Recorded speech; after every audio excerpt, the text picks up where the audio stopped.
ሰላም ጤና ይስጥልኝ። ካሳሁን ነኝ። ሰበር ዜና በእስራኤል የሚገኘው የቢቢሲ ሪፖርተር እንደገለጸው ከሆነ እስራኤል ግማሹ ክፍል ሎክዳውን ሆኗል፣ ማለት አገልግሎት መስጠት አቁሟል።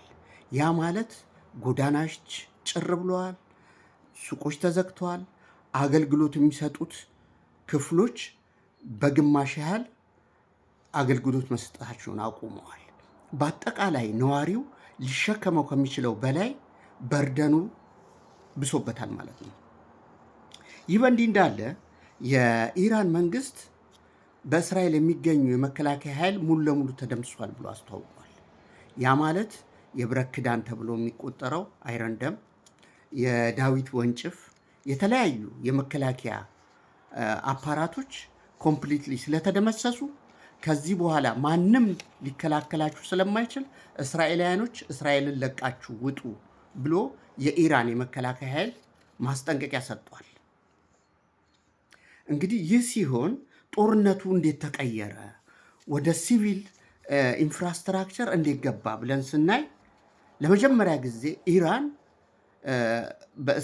እስራኤል በኢራን ላይ ጦርነት ስታደርግ ታርጌት ያደረገችው ከሚሊቴሪ አፓራትና ዩኒት ይልቅ የኢራንን የሲቪል ኢንፍራስትራክቸር ነው። የነዳጅ ማጣሪያውን፣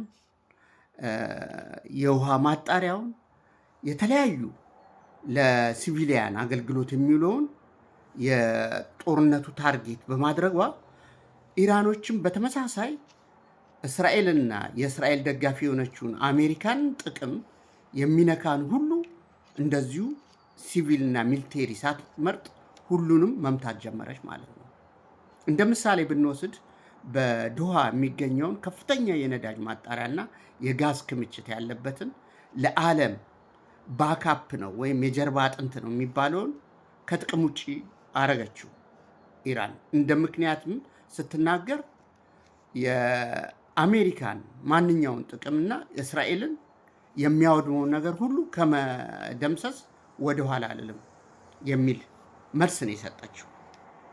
በዚህ የተነሳ እንግዲህ በዚህ ሰዓት በዓለም ላይ አንድ በርሜል ነዳጅ $119 ገብቷል።